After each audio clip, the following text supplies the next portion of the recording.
Assalamualaikum warahmatullahi wabarakatuh. Selamat jumpa kembali dengan channel Pendidikan Tanpa Batas. Apa kabar semuanya, para pecinta pendidikan tanpa batas dimanapun Anda berada. Semoga pemirsa Bapak Ibu semuanya selalu sehat walafiat, sehingga bisa untuk terus mengabdikan diri menjadi khalifatul fil ard, menjadi pengatur dunia, dan dalam rangka untuk beribadah kepada Allah Subhanahu wa taala. Channel ini dinamakan channel Pendidikan Tanpa Batas karena dalam channel ini saya gunakan untuk media share, media berbagi hal ehwal terkait dengan pendidikan. Untuk pendidikan di multi segmen. Berharap kelak di kemudian hari bisa bermanfaat untuk semua dalam rangka berbagi pengalaman dan berbagi kebaikan untuk generasi-generasi yang akan datang. Di pertemuan kali ini saya akan berbagi tentang hal ehwal yang saat ini masih sangat booming, terutama di dunia pendidikan. Terlebih di era pendidikan 4.0 yang saat ini juga sudah mulai merangsek ke era 5.0.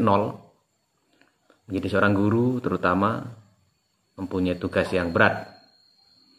Guru tidak hanya harus membekali dirinya dengan aneka ilmu pengetahuan, kompetensi, dan hal ehwal terkait dengan keguruan, maka seorang guru juga harus mampu bagaimana mengupayakan peserta didiknya menjadi cinta, senang, dan gemar untuk mengikuti ajakan dan ajaran guru-gurunya. Untuk itu tentu tidak mudah, pemirsa dimanapun Anda berada. Teringat kalau saya sering mendengarkan ceramah-ceramah dari Gus Baha. Dia mengatakan, nek dadi guru ki sinaune ya minimal Ihya Ulumuddin. Aja sinau taklimul muta'alim. Dadi ngerti piye adabe guru karo santri-santrine. Piye adabe guru karo murid-muride. Matur nuwun Gus Baha semangatnya. Matur nuwun atas ilmunya. Alhamdulillah luar biasa, beliau adalah salah satu Kiai NU yang menjadi favorit saya. Saya gemar mendengarkan ceramah-ceramah petua beliau. Dan tentu masih bersama dengan ulama-ulama NU yang lainnya yang ada di Nusantara ini. Gus Baha menyampaikan secara gamblang, secara asik, karena beliau menyampaikannya dengan gaya yang khas dan tentu bisa membuat siapapun yang mengikuti pengajian beliau ini betah untuk berlama-lama duduk bersama beliau, berlama-lama duduk mendengarkan pesan-pesan dan ajaran beliau.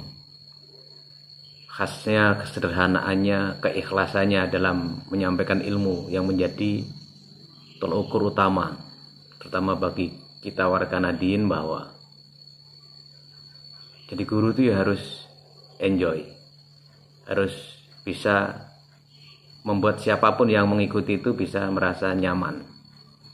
Dengan kata lain ya harus ikhlas. Ikhlas itu harus melupakan yang dia sampaikan kepada muridnya, dalam tanda kutip tidak perlu berharap bahwa apa yang disampaikan itu akan seperti apa. Dia tidak berharap yang disampaikan itu muridnya suka atau tidak suka, tapi setidaknya bahwa apa yang disampaikan dengan enjoy, dengan santai, dengan ikhlas, dia melupakan hal ehwal terkait dengan kaitan-kaitan di luar itu, maka siswa pun akan merasa ikhlas, enjoy, sehingga duduk bersama, belajar bersama merasa tidak terbebani. Nah, dengan konsep ini menjadi catatan penting bagi kita seorang guru, pemirsa dimanapun Anda berada, bahwa siapapun yang sudah memasukkan dirinya menjadi seorang guru, maka ini menjadi hal penting. Catatan penting bahwa di dalam kita menyampaikan aneka informasi kepada peserta didik, kita harus enjoy, harus ikhlas, harus bisa menumbuhkan suasana yang menyenangkan bagi peserta didik. Nah, di era 4.0 dan era 5.0 ini ternyata ini sekarang lagi digalakkannya. Bagaimana peserta didik sebagai pusat pembelajaran yang berpihak pada murid, pada peserta didik, dan guru sebagai agent of change-nya, sehingga peserta didik mampu berbuat aktif mengikuti aneka pembelajaran yang disampaikan oleh gurunya. Namun sebelumnya akan saya sampaikan tentang bagaimana adab guru kepada muridnya, atau bagaimana yang seharusnya dilakukan oleh guru kepada murid-muridnya. Ini saya sampaikan, ada pepatah, jadilah seperti harumnya kasturi. Dia mengharumi dirinya sendiri dan juga mampu mengharumi siapapun yang ada di sekitarnya. Pelajaran ini dapat kita ambil bahwa seorang guru itu harus bisa membahagiakan dirinya, bisa menunjukkan jalan yang lurus kepada dirinya, dan juga bisa bermanfaat untuk orang-orang yang berada di sekitarnya. Nah, untuk bisa berhadapan ini bukan sekonyong-konyong kita bisa sampai, namun perlu proses, perlu latihan, perlu bimbingan guru, dan perlu sanad keilmuan yang jelas, sehingga ilmu-ilmu yang kita terima dan kita sampaikan ini bisa bermanfaat di multi segmen untuk dirinya dan untuk orang-orang yang berada di sekelilingnya. Itulah harumnya kasturi, harum untuk dirinya dan harum untuk orang-orang di sekelilingnya. Dan ada juga pepatah bahwa batu asa itu ini mampu mengasah barang-barang yang ada di atasnya, bisa menajamkan besi pisau yang ada di atasnya. Namun batu asa ini tidak mampu untuk memotong apapun. Artinya bahwa seorang guru terkadang bisa membuat murid-muridnya ini melakukan sesuatu hal yang luar biasa. Namun terkadang guru sendiri tidak mampu untuk mencukupi dirinya sendiri. Maksud yang terkandung di dalamnya adalah di zaman yang serba seperti ini, guru mampu membangkitkan semangat, mampu menumbuhkan energi positif bagi muridnya, namun guru tidak mampu untuk membangkitkan dirinya sendiri. Ini terkadang juga terjadi. Maka ada apa itu? Nanti akan kita bahas di pertemuan atau di segmen yang selanjutnya. Dan ada juga jarum, ini akan tetap telanjang. Meskipun jarum itu bisa menjahit baju yang bisa dipakai untuk menutupi orang-orang yang menggunakan baju atas jahitan dari jarum itu. Ini kondisi guru. Dan ini mungkin terjadi. Kemudian ada juga lilin akan mampu menerangi sesuatu yang ada di sekitarnya. Namun lilin lupa bahwa dirinya sendiri akan terbakar. Poin 2, 3, dan 4. Ada batu asah, kemudian jarum, dan lilin. Ini adalah kondisi ironis seorang guru yang terkadang memang terjadi. Bagaimana seorang guru mampu membuat siswanya lebih berhasil, tapi terkadang guru itu lupa sendiri terhadap kondisi dan nasib dirinya sendiri. Ada apa? Nah, mungkinkah ini yang disebut dengan ikhlas? Mungkinkah ini yang disebut dengan sebuah juhud? Pemirsa dimanapun Anda berada, sekali lagi saya sampaikan, ketika kita sudah meniatkan diri kita untuk menjadi seorang pendidik, seorang guru, maka pastikan yang pertama, niatkan bahwa apa yang kita sampaikan ini berharap bisa memberikan manfaat untuk semuanya, baik untuk diri guru itu sendiri, atau yang lebih penting adalah untuk peserta didiknya. Kenapa?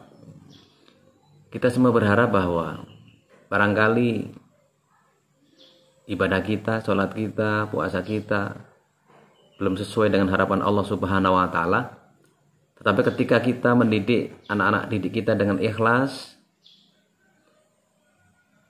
dengan memberikan waktu yang cukup, pikiran kita yang cukup, sampai kadang kita melupakan diri kita sendiri karena kita melupakan keluarga kita sendiri demi anak-anak yang kita cintai.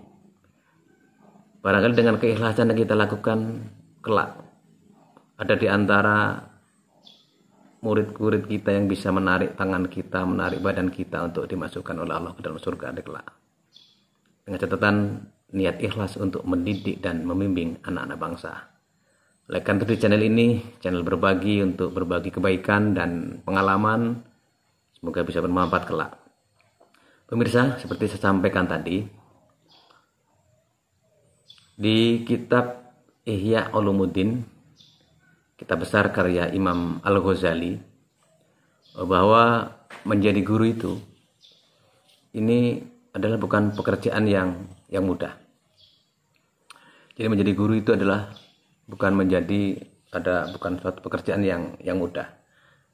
Tapi menjadi guru adalah pekerjaan yang penuh tantangan, harus didasari dengan penuh keikhlasan, semata-mata adalah untuk mengharap ridho dari Allah Subhanahu wa Ta'ala. Kenapa demikian? Pemirsa dimanapun Anda berada, untuk menjadi seorang guru itu pertama kita harus bisa memperlihatkan kebaikan, terutama untuk peserta didik kita, terutama untuk orang-orang yang berada di sekeliling kita. Gimana caranya? Kita harus bisa menumbuhkan simpati dan empati, baik kepada murid-murid kita atau kepada orang-orang yang ada di sekitar kita. Bukan hanya empati, terkadang adalah juga bisa memberikan sebuah empati. Jadi bukan hanya simpati tapi empati, sehingga kita menjadi guru harus punya prinsip murid-murid atau peserta didik yang kita didik itu harus kita anggap seperti anak kita sendiri. Jadi ketika kita sudah punya perasaan, punya prinsip anak-anak didik kita adalah anak kita, maka kita dalam mendidik, membimbing mereka, menyampaikan aneka informasi kepada mereka, ini tidak ada rasa yang lain. Artinya kita mendidik, membimbing adalah demi anak-anak kita. Dan setiap orang tua ingin bahwa anak-anak kelak akan menjadi generasi penerus yang lebih sukses daripada orang tuanya. lebih sukses daripada gurunya. Sehingga ada sebuah ungkapan Arab, ana lakum, jadi innama ana lakum kal walidi liwalidihi. Jadi innama ana lakum kal walidi liwalidihi. Sesungguhnya, jadi posisiku terhadap kalian, jadi sesungguhnya posisi kita sebagai guru kepada anak-anak ini adalah seperti orang tuamu. Dengan kita berprinsip bahwa kita guru menganggap anak-anak didik adalah anak-anak kita, maka apa-apa yang kita lakukan itu maka harus terus bisa membangkitkan semangat, kreativitas, inovasi, kemudian menumbuhkan aura positif kepada peserta didik untuk melakukan hal-hal yang baik. Atas dasar itu maka niat dan tujuan yang baik harus kita tata sebaik mungkin. Barang siapa yang berjalan menuju ke suatu tempat untuk menuntut ilmu, barang siapa yang berjalan untuk menyampaikan ilmu, maka baginya adalah sebuah jalan kemudahan untuk menuju surganya Allah. Para pecinta channel pendidikan tanpa batas, ini adab guru kepada murid yang pertama, bahwa menjadi seorang guru itu harus memperlihatkan kepada muridnya dan orang-orang yang ada di sekitarnya dengan hal-hal yang baik, bentuk simpati dan empati. Pemirsa, yang selanjutnya adalah menjadi seorang guru itu harus bisa menjadi contoh, menjadi teladan bagi murid-muridnya, bagi masyarakat yang ada di sekelilingnya. Ketika guru menyampaikan kepada anak-anak, ayo kita tetap semangat belajar, maka guru pun meskipun sudah menjadi guru tetap harus belajar. Kalau kita menyampaikan kepada anak untuk melanjutkan sekolah, maka guru pun harus selalu update dan upgrade. Jangan malu untuk terus belajar. Bila perlu sekolah lagi. Kalau sudah S1 silakan lanjutkan S2. Kalau sudah S2 lanjutkan ke S3. Ini menunjukkan untuk peningkatan kompetensi dan menjadi spirit, menjadi teladan bagi anak-anak, bagi peserta didik, bahwa ternyata belajar itu tanpa batas, tanpa batasan umur. Jadi utlubul ilma walau bisin, utlubul ilma minal mahdi ilal lahdi. Belajar itu dimulai dari buayan sampai ke liang lahat. Belajar itu tempatnya bisa dimanapun, bahkan boleh belajar meskipun sampai di negeri Cina. Ini sebuah ungkapan bahwa belajar tanpa batas, tanpa kurun waktu, tanpa batasan usia. Belajar tanpa batas. Berhenti belajar berarti mati. Pemirsa, itu yang kedua. Bahwa adab kita sebagai guru harus bisa menjadi contoh atau teladan bagi murid-muridnya. Dan yang ketiga, jadi guru dilarang untuk menyembunyikan hal-hal yang menjadi kebutuhan khusus bagi muridnya. Artinya dengan sistem diferensiasi peserta didik, jadi ketika akan mengajar di kegiatan pendahuluan, kita bisa memilah bahwa membedakan peserta didik dengan kemampuannya. Di situ kita akan menentukan langkah-langkah dan perilaku khusus kepada peserta didik di kegiatan diagnosis itu. Maka ya kita jangan malu, kita jangan sungkan, tentukan sikap bahwa seandainya siswa atau peserta didik perlu perlakuan khusus, ya kita lakukan dengan perlakuan khusus. Namun jika peserta didik memang membutuhkan percepatan atau pengayaan, kita lakukan. Maka di kegiatan diagnosis awal pendahuluan ini menjadi titik tolok ukur penting bagi seorang guru untuk menentukan sikap dan langkah-langkah dalam menyampaikan pembelajaran. Dan tidak ada pilih kasih bagi guru-guru kepada peserta didiknya. Karena kita harus bisa menjadikan peserta didik ini menjadi aktif, semangat, senang. Maka ketika kita menyampaikan dan berperilaku kepada peserta didik dengan baik, maka peserta didik akan dengan senang hati. Dan upayakan bagaimana supaya peserta didik itu mencintai kita, senang dengan kita dulu. Karena kalau siswanya sudah cinta dengan gurunya, insya Allah dengan pelajarannya pasti cinta. Belajar bukan karena keterpaksaan, tapi belajar karena memang kagum, karena empati, simpati kepada gurunya, karena gurunya berperilaku khusus memperhatikan murid-muridnya. Belajar sebagai tempat untuk rekreasi, untuk hiburan, untuk penambahan wawasan, karena di dalam belajar nih selalu ada ide-ide positif yang selalu membuat otak menjadi segar. Yang keempat, upayakan bahwa guru itu harus berusaha mencegah peserta didiknya agar tidak memiliki sifat-sifat jahat.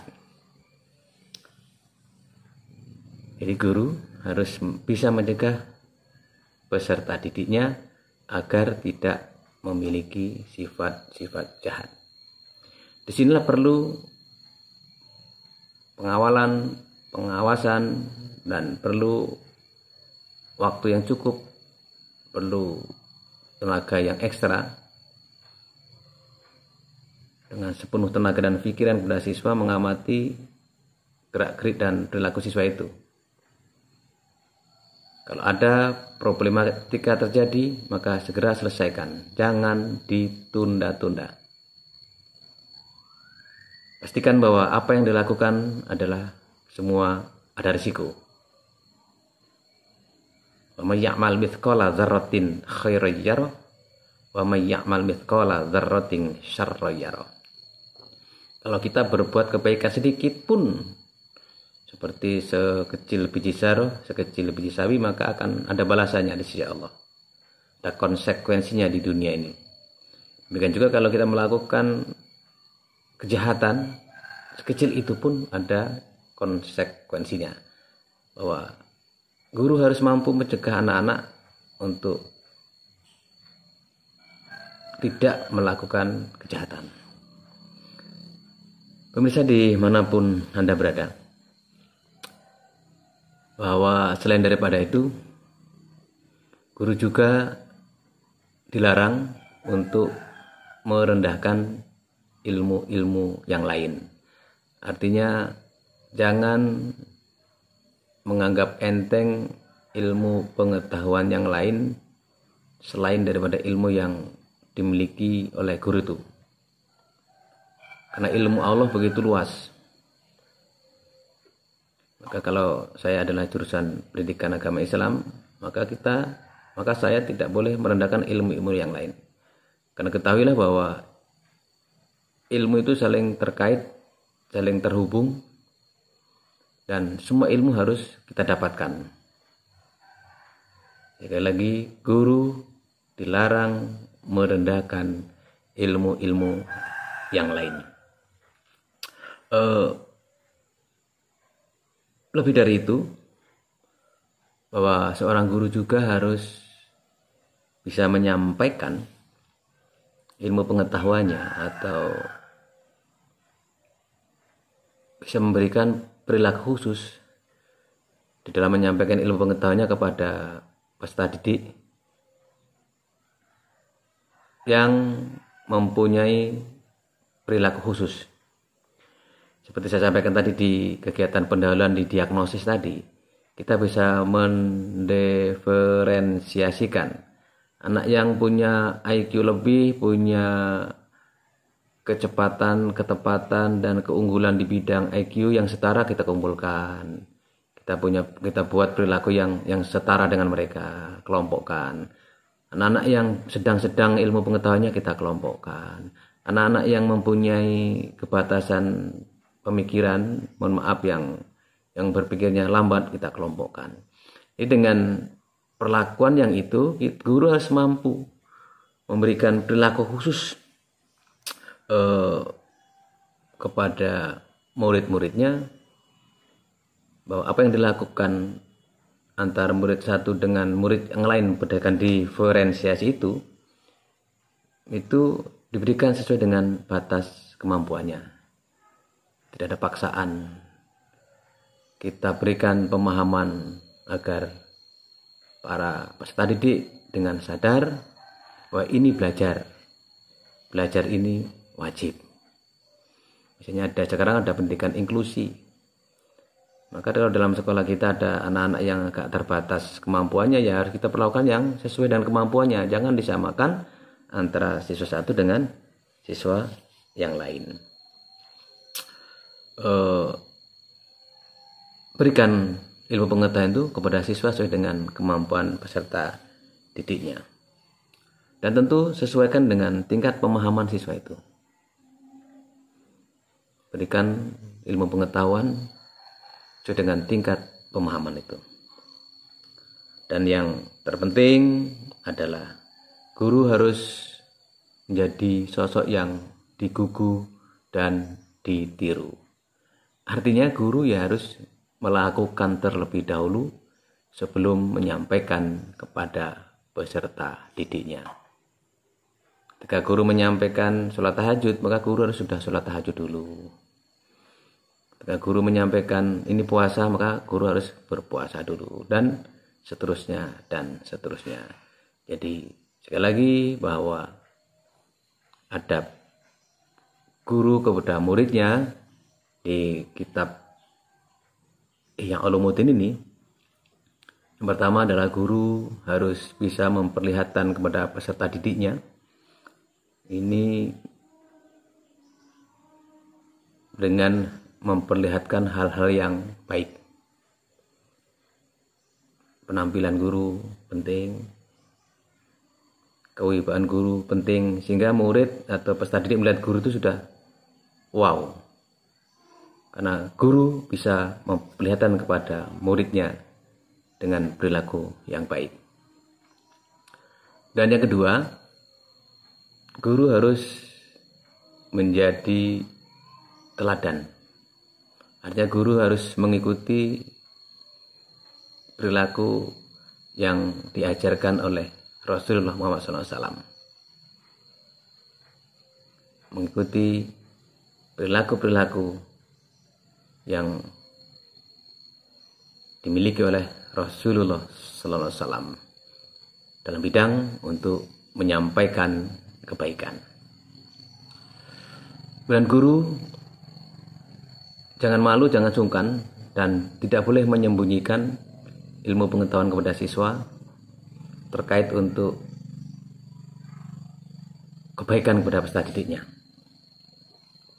Kemudian yang keempat, guru harus berusaha, harus dapat mencegah murid-muridnya agar tidak melakukan kejahatan. Yang kelima, guru tidak boleh merendahkan ilmu-ilmu yang lain. Jadi ilmu yang kita miliki,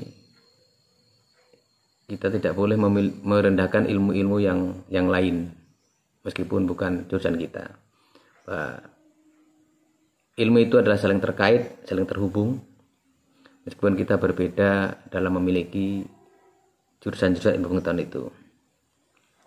Dan guru dalam menyampaikan ilmu pengetahuan itu, dalam mengajar itu, disampaikan berdasarkan batas-batas kemampuan siswa. Jangan paksakan siswa ketika siswa itu tidak mampu melakukan itu, tapi terus dididik, dibimbing, diarahkan. Jangan bosan-bosan untuk membimbing murid-murid yang barangkali memiliki kemampuan yang terbatas.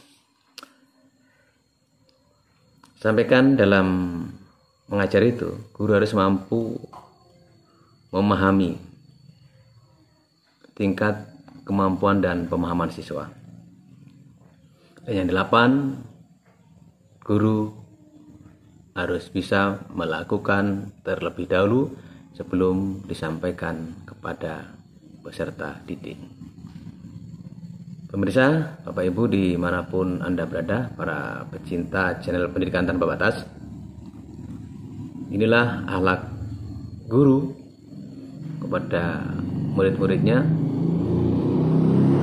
agar kita semua bisa menjaga, kita semua bisa memahami sehingga bisa mengaplikasikannya demi untuk perbaikan, demi untuk mengajarkan kebaikan kepada peserta didik dan kepada orang-orang yang ada di sekitarnya. Dan jangan lupa bahwa apa yang kita sampaikan adalah dalam rangka untuk menyampaikan ajaran kebaikan. Semoga channel Pendidikan Tanpa Batas ini bermanfaat untuk kita semuanya. Mohon maaf atas segala kekurangan. Terima kasih. Assalamualaikum warahmatullahi wabarakatuh.